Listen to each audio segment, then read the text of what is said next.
Muy bien, tenemos entonces para el día de hoy, la semana número 10, el repaso bimestral de historia y geografía. Vamos a desarrollar justamente con los alumnos de tercero los temas que se van a tomar en cuenta para el examen bimestral de mañana. Vamos a empezar con el tema de la era Meiji, que se va a tomar en cuenta para el examen de mañana y que debes tener presente a la hora de estudiar, ¿no? A la hora de repasar para tu examen. Eso es lo que se te va a pedir, ¿ya? Entonces empezamos con un tema que es la era Meiji. Voluntario para que lea y se gane los puntos, los últimos puntos del curso. Además, por cierto, si no has participado, esta es tu oportunidad para que puedas participar y sumar todos los puntos posibles. Empezamos con la lectura fuerte y claro, Greco Julián. Ah, allá. Época Edo. Etapa de preindustrial desde 1608, de 1603 a 1867. Edo fue sede del shogunato Tokugawa. Atraso feudal, poder de aristócratas, daim- daimyo, amo feudal,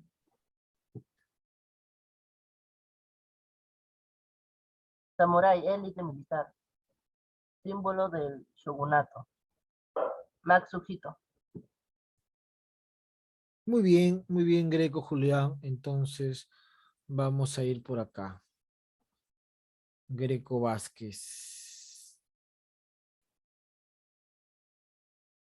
Bien, Greco. A ver, la era Meiji entonces lo podemos identificar como la etapa en la cual Japón empieza a desarrollar cambios que lo van a convertir en una potencia industrial. Sin embargo, antes de esta era Meiji se dio una época conocida como Edo.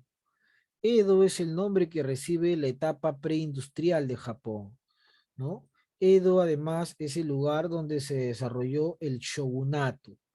¿Qué es el shogunato? El shogunato es una fase en la cual el poder estaba en manos de unos aristócratas, de unos grandes señores feudales, dueños de tierras.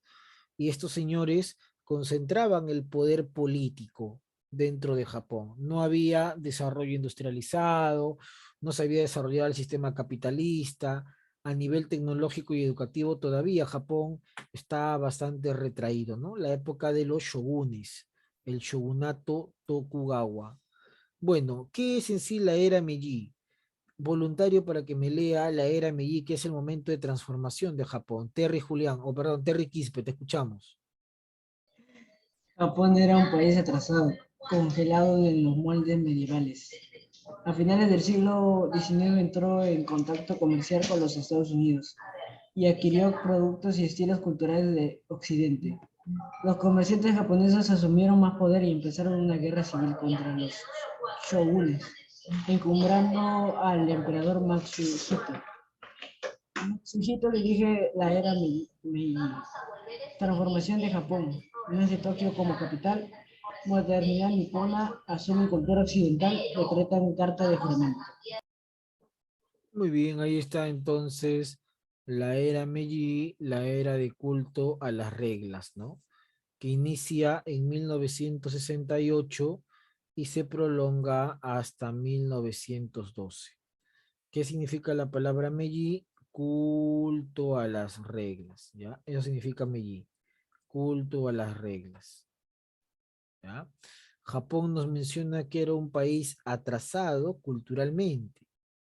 Sin embargo, en el siglo XIX inicia sus contactos con países occidentales como los Estados Unidos y asimila esta cultura occidental, ¿no?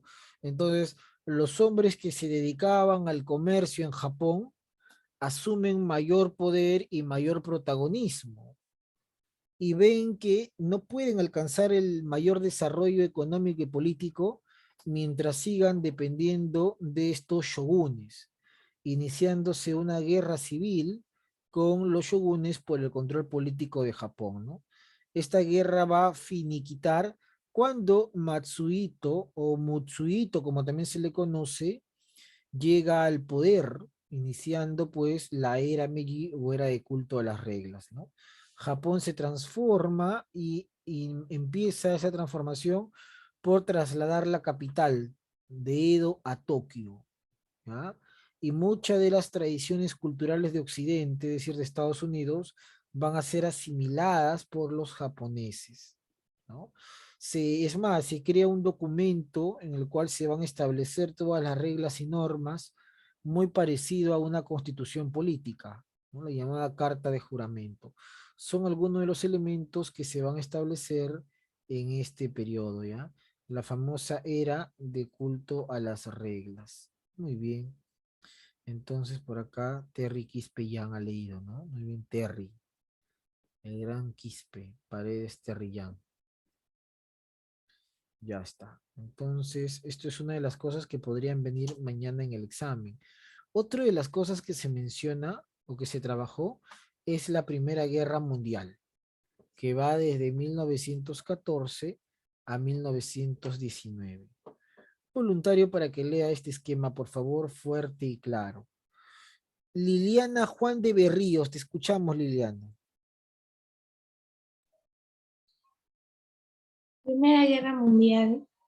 Definición: conflicto bélico entre países europeos por el control de colonias y mercados. Bloques militares. Triple Alianza. Alemania y Austria-Hungría, Italia. Bulgaria, 1915. Imperio Otomano, 1914. Triple Entendente. Francia, Gran Bretaña, Rusia. Japón, 1914. Italia, 1915. Estados Unidos, 1917. Causas: pugna entre potencias industriales. El problema balcánico. Exaltación nacionalista. Muy bien, Liliana. Entonces, ahí tenemos la Primera Guerra Mundial que va entre 1914 y 1919. Entonces, por acá coloco Liliana Juan de Berríos Angélica. ¿Ya? Podría venir mañana una pregunta sobre la Primera Guerra Mundial y podría decir, ¿de qué año a qué año se desarrolló esta guerra? 1914 a 1919, ¿no? ¿Qué bloques militares se enfrentaron? La Triple Alianza y la Triple Entente se enfrentaron, ¿no? Yo podría mencionar eso. Triple Alianza y la Triple Entente van a ser los bloques que se han enfrentado, ¿ya? Triple Alianza y Triple Entente, básicamente. Serían los bloques que se enfrentaron. Ya está. ¿Qué más? ¿Qué más podría venirnos en el examen? Vamos a ver por acá. ¿Qué países formaban parte de la Triple Alianza? Recuerda el Imperio Alemán, el Imperio Austrohúngaro, en su primer momento Italia, y la Triple Entente, ¿no? Francia, Gran Bretaña y Rusia. Rusia se retira de la guerra porque estalla la revolución, Italia se pasa al bando del Entente, ¿no? A la alianza se suma Bulgaria y el Imperio Otomano, al Entente se sumará Japón y Estados Unidos. ¿Cuáles son las razones que llevaron a este conflicto? Bueno, había una pugna, un enfrentamiento entre estas potencias industriales por apoderarse de recursos de materia prima, un problema en los Balcanes, un nacionalismo en los Balcanes, ¿no? Este problema que había entre Austria, Hungría, Serbia, Bosnia, problema balcánico, y la exaltación nacionalista, sobre todo en la zona de los Balcanes, ¿no? Las ideologías nacionalistas estimularon el desarrollo de la Primera Guerra Mundial, ¿no? Los grupos que se habían formado, las organizaciones, vieron en la guerra una forma de consolidar sus hegemonías tanto políticas como ideológicas. Muy bien, Liliana, con la lectura entonces podría yo hacer cualquiera de estas preguntas en el examen bimestral del día de mañana. Seguimos por acá, vamos a ver. Entonces tenemos acá el detonante o pretexto y los antecedentes y los primeros movimientos de esta guerra. Voluntario para que me lea fuerte y claro esta parte, ¿no? Este segundo esquema. Muy bien, pretexto, antecedentes y todo lo demás. Te escuchamos, John Alexander López Malukis, fuerte. Asesinato del archiduque Francisco Fernando, heredero de la corona de Austria-Hungría. Sarajevo, 1914. Antecedente. Paz armada, 1871 hasta 1914. Pugna por los Balcanes. Acciones armadas. 1. Movimientos iniciales. Frente Occidental. Alemania invadió a Bélgica y Francia. Derrota alemana en la primera batalla de Marne. Frente Oriental. Alemania venció a Rusia. Lagos Masurianos y Tarnever. Revolución Rusa, 1917. Muy bien, ahí está John Alexander López Malukis con la lectura. Y yo te podría preguntar en el examen, ¿no? ¿Cuál va a ser el pretexto que desencadena la Primera Guerra Mundial? Muy bien, John López. Ahí está John. Entonces yo podría preguntar, ¿cuál es el pretexto que desencadena la Primera Guerra Mundial? Y tú respondes, ¿no? El asesinato del archiduque Francisco Fernando, quien es el heredero de la corona de Austria-Hungría, ¿no? ¿Dónde fue asesinado él? En la ciudad de Sarajevo. Sarajevo es una ciudad que queda en Bosnia.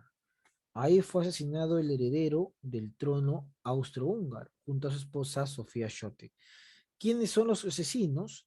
Es una organización nacionalista llamada La Mano Negra, ¿no? Quienes acribillan al futuro heredero en venganza de que Austria se haya anexado Bosnia, ¿no?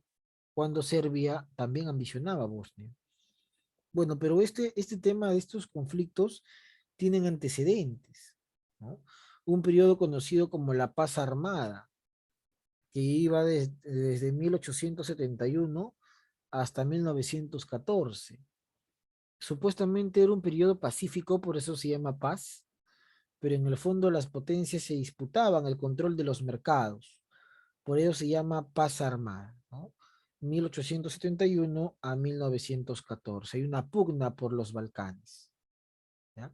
Los movimientos iniciales de este enfrentamiento se dan en el lado occidental. Cuando Alemania invade Bélgica para apoderarse de Francia, organiza el plan Schlieffen, recuerden ustedes, hablamos en clase. Y Alemania, que estuvo a punto de invadir Francia, fue derrotada en la batalla de Marne, ¿no? En el milagro de Marne, donde participan taxis de la compañía Renault, impulsados por la población para poder frenar el avance alemán. Mientras que en el lado oriental, Alemania derrota sin problemas a Rusia en la batalla de Lagos Masurianos y Tannenberg, ¿no? Originando una crisis en Rusia que en 1917 impulsaría su revolución. Una revolución que vaya a convertir a Rusia en el primer estado socialista en el mundo, ¿no? Ahí está entonces este primer esquema. Tenemos una imagen para ver cómo era Europa en 1914, ¿no? ¿Qué países existían? Y lo vamos a ver más adelante, qué países dejaron de existir, ¿no? Uno de los países más grandes era Austria-Hungría, enorme, un imperio. Alemania era otro imperio. Esta zona son los Balcanes, ¿ya? Los Balcanes.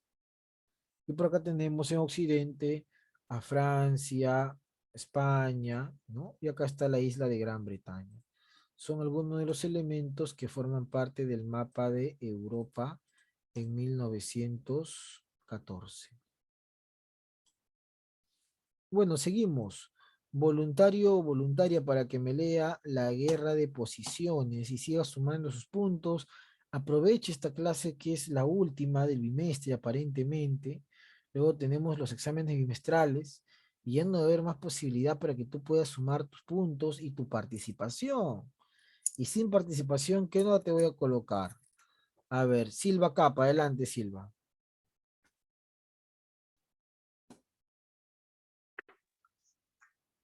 Guerra de posiciones. Frente occidental. Guerra de trincheras en 1915. Batalla de Verdún. Batalla de Somme. Francia e Inglaterra no pudieron derrotar a Alemania. Frente. Alemania inició la guerra submarina. Ingreso de Estados Unidos a la guerra. Hundimiento de Lusitania en 1915 y el telegrama de Ciberton en 1917. Apoyo a los aliados.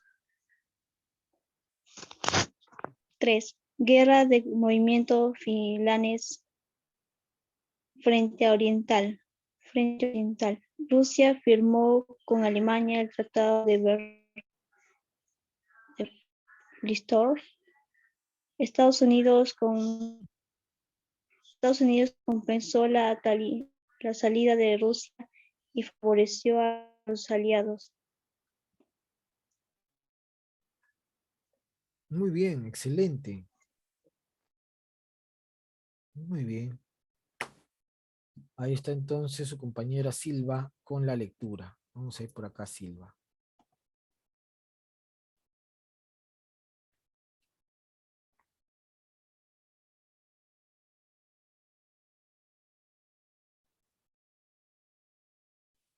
A ver, guerra de posiciones, ¿no? Frente occidental, dice profesor que a raíz de que Alemania no pudo invadir Francia, empezó la guerra de trincheras. Si yo te pregunto en el examen, ¿qué es la guerra de trincheras? En realidad es un ataque entre el ejército alemán y el ejército francés, en el cual no hubo ningún avance por ningún lado, y en el cual cada uno de ellos buscaba defender su posición, ¿no? Las trincheras. Posteriormente se da Verdún y Somme, que son consideradas las más sangrientas y más largas de la historia. Inclusive se cuenta con la participación de Inglaterra como aliado de Francia. Bueno, Alemania era consciente de que no iba a invadir tan fácilmente a Francia, debido a que estaba recibiendo ayuda de Inglaterra, así que los alemanes deciden iniciar la guerra submarina. Con el uso de submarinos, empezaron a bombardear embarcaciones inglesas que trasladaban ayuda a Francia. Bueno, uno de estos ataques lamentablemente impacta contra una embarcación norteamericana llamada Lusitania, lo que genera que la relación con los Estados Unidos se haga tensa. Y más adelante Alemania envió un famoso telegrama con el nombre del ministro de Relaciones Exteriores, ¿no? Alexander Zimmermann. Y este telegrama era dirigido a México, ¿no? Pidiéndole al Estado mexicano que invada a los Estados Unidos y que Alemania apoyaría a México militarmente, ¿no? Lamentablemente ese telegrama va a ser interceptado por los ingleses y entregado a Estados Unidos, dándole un motivo a Estados Unidos para que intervenga en la Primera Guerra Mundial. Entonces, yo te pregunto en el examen de mañana, ¿no? ¿Cuáles son los hechos que motivaron la intervención de Estados Unidos en la Primera Guerra Mundial? Tú respondes, ¿no? Hundimiento de Lusitania y el telegrama Zimmermann, ¿no? Ahí está. Bueno, Alemania era consciente de que no podía mantener un enfrentamiento por los dos frentes. Eso era consciente Alemania. Decía, no voy a poder mantener un enfrentamiento por los dos frentes. Así que decide firmar un tratado con Rusia. El tratado se va a llamar Brest-Litovsk, ¿no? El cual genera lo siguiente, pues. Genera que los rusos se retiren de la guerra para que puedan desarrollar su revolución. Y de esa manera Alemania, sin tener que enfrentarse a Rusia en Oriente, va a concentrar sus fuerzas solamente en Occidente, ¿no? O sea, si Rusia se retira, Alemania ya no va a tener que enfrentar por acá y concentrará todo su ataque en la zona occidental, ¿no? Ese es el objetivo de Alemania cuando acepta firmar el tratado con Rusia. Y bueno, los rusos, que son los que han pedido retirarse de la guerra, se ven obligados a ceder territorio a los alemanes para que Alemania pueda aceptar el retiro ruso de este enfrentamiento, ya que en Rusia había estallado la revolución y el Estado socialista requería una transformación económica y política. Bueno, seguimos. Manito levantada para que siga con la lectura. Vamos a ver por acá. Terry, te escuchamos fuerte y claro.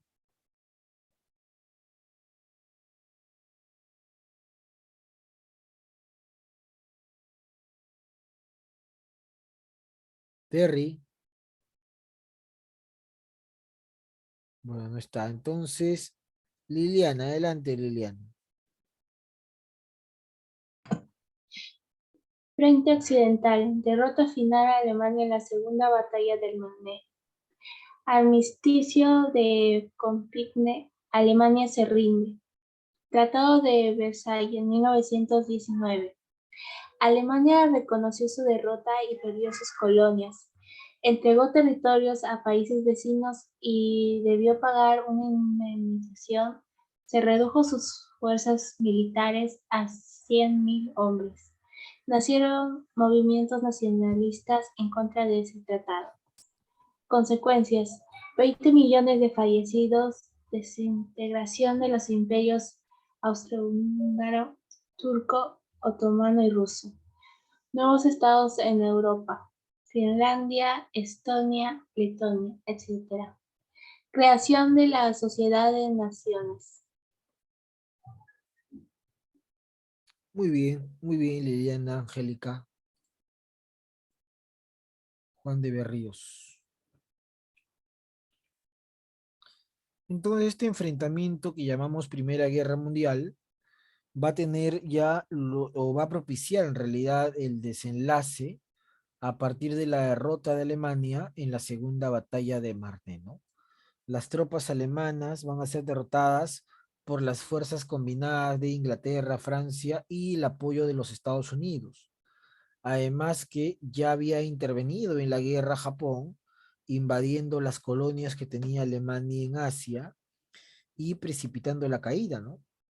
Los alemanes sin colonias en Asia no tenían una forma de seguir abasteciéndose de recursos y eso claramente iba a propiciar su caída, ¿no? Bueno, el armisticio de Compiègne en realidad hace referencia al momento en el cual se da un alto al fuego y Alemania acepta que ha perdido.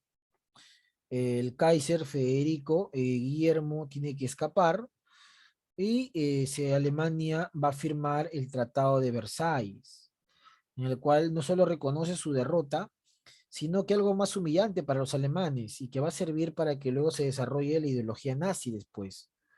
Entregan territorios y tienen que pagar una indemnización por presuntamente ser los culpables del inicio de esta guerra. Se desarrollan además movimientos nacionalistas que en Alemania van a protestar contra este tratado. ¿Cuáles son las consecuencias de esta guerra, ¿no? ¿Cuáles son las consecuencias de este enfrentamiento? Bueno, la desintegración de los imperios, no hay más imperio austrohúngaro, no existe más imperio ruso porque apareció la URSS, no existe más el imperio turco otomano porque van a aparecer nuevos estados en la zona del Medio Oriente. Inclusive en Europa aparecen nuevos estados, ¿no? Finlandia, Estonia, Letonia, que territorios que Rusia había entregado a Alemania y que ahora con la derrota alemana alcanzarán autonomía. Y para evitar una futura guerra, las potencias deciden la creación de la Sociedad de Naciones, que lamentablemente no va a ser suficiente porque como vemos se va a desarrollar más adelante la Segunda Guerra Mundial, ¿no?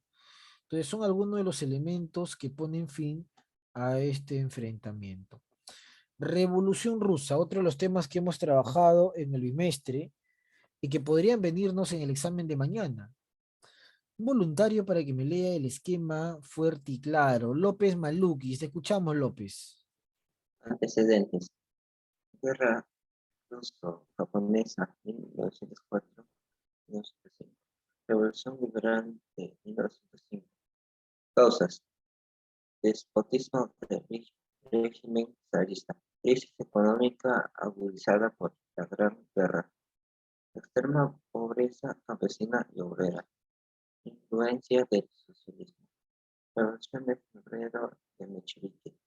Estallo con la huelga de Petrogrado-San Petersburgo.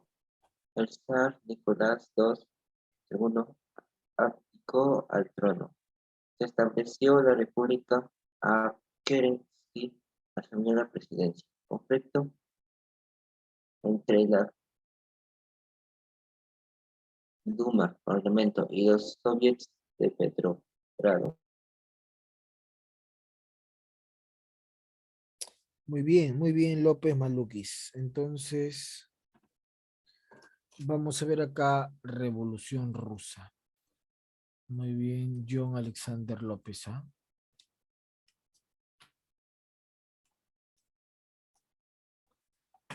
La Revolución Rusa tiene como antecedentes la guerra ruso-japonesa, guerra que por cierto pierde Rusia y Japón los derrota, ¿no? 1904-1905. Es la época en la que Rusia era gobernada por el zar Nicolás II y su familia Romanov. La derrota en la guerra generó una primera revolución liberal, es decir, donde el pueblo, básicamente los trabajadores y proletarios, se enfrentan a las medidas que el zar había venido implantando en Rusia y que alentaron su derrota en la guerra con Japón. No era la primera vez que un país asiático vencía a uno europeo. Entonces ya se experimenta una crisis en el Estado ruso desde inicio del siglo XX. ¿Cuáles serán las razones en realidad de que estalle la revolución? Bueno, se habla del despotismo del zar, ¿no? La idea de que el zar concentraba todo el poder y no permitía participación popular. Sumado a una crisis económica producto de las malas cosechas, Rusia todavía era un estado feudal y la derrota en la guerra con Japón, ¿no? Muchos soldados, muchos obreros tuvieron que ir a la guerra y fallecieron. La gran producción que se hacía en Rusia se destinó para la guerra y eso generó pérdidas económicas. La situación más vulnerable la veían los campesinos y obreros que se agudizaban en una situación de pobreza y ya se notaba la influencia de una ideología muy importante en este siglo, que es el socialismo. La ideología socialista desarrollada por Marx ya se estaba evidenciando en Rusia en estos años y será la ideología que van a abrazar los revolucionarios. Bueno, la revolución se puede explicar de dos etapas. La etapa menchevique o la etapa de febrero, cuando está ahí una huelga, ¿no? Cuando los obreros de Petrogrado, hoy día llamada San Petersburgo, dicen no vamos a trabajar como una medida de rechazo al poder político del zar, ¿no? Entonces paran las fábricas, los grandes burgueses protestan, es decir, los dueños de fábricas protestan contra el zar y para evitar mayores problemas el zar abdica, renuncia al trono. De esa manera, una consecuencia de la revolución menchevique es que se estableció una república, donde Alejandro Kerensky, este abogado, asume la presidencia, ¿no? Y rápidamente se puede notar que cuando se establece esta república, ¿no? menchevique, está ahí un conflicto entre la Duma, el parlamento que ya existía desde la revolución de 1905, y los soviets. ¿Qué es un soviet? Si yo pregunto en el examen, un soviet está formado por obreros y campesinos, ¿no? Los obreros de Petrogrado empiezan a protestar y hay un enfrentamiento entre estos obreros y la Duma o Parlamento, ¿no? Entonces, producto de la revolución menchevique, el zar Nicolás II ha abdicado, ¿ya? Esa es una de las razones que se presentan. Bueno, pero lo más importante fue la revolución definitivamente bolchevique, ¿no? Esta revolución de octubre fue fundamental. ¿Por qué? Porque esta revolución fue encabezada por Lenin. Yo te pregunto en el examen, ¿quién encabeza la revolución de octubre o bolchevique? Lenin, ¿no? Los bolcheviques eran grupos mucho más radicales en cuanto a una postura revolucionaria. Ellos planteaban crear una república para el proletariado, ¿no? Donde sea el obrero y el campesino quienes tengan mayor participación política. Además, ellos proponen que Rusia se debería retirar de la guerra para evitar los gastos y las pérdidas y por el contrario se debería establecer las medidas para desarrollar la revolución en Rusia, ¿no? Entonces se firma el Tratado Brest-Litovsk con Alemania. Durante la etapa bolchevique, Rusia se retira de la guerra, inmediatamente inicia en Rusia una guerra civil. Los bolchevique versus los menchevique, ¿no? O llamado el ejército blanco versus el ejército rojo. Y por cierto, ganador de esta guerra serán los bolchevique. Bueno, a partir del triunfo bolchevique se crea la Unión de Repúblicas Soviéticas Socialistas, ¿no? En 1922. ¿Ah? Y se convierte en el primer estado socialista en la historia, ¿no? Nace oficialmente la URSS en 1922. 2 años después, sin embargo, fallece el líder de la revolución, Vladimir Ilich Ulyanov Lenin, quien terminará siendo sucedido por Joseph Stalin, a quien lo vamos a ver en la Segunda Guerra Mundial, ¿no? Entonces, ahí está el tema de los enfrentamientos. De todos los temas que te he mostrado, para el día de mañana en el examen, yo voy a escoger solamente 10 preguntas. Así que la recomendación está dada, ¿ya? No estudies todo el libro, todo el cuaderno, mejor dicho, no repases. Repasa solamente los temas que he enviado en el balotario y lo que hemos desarrollado el día de hoy, ¿ya? Así que mañana es el examen bimestral, procura no faltar y tomar tus precauciones. Bueno, conmigo será esta mañana, que tengas un buen día. Gracias.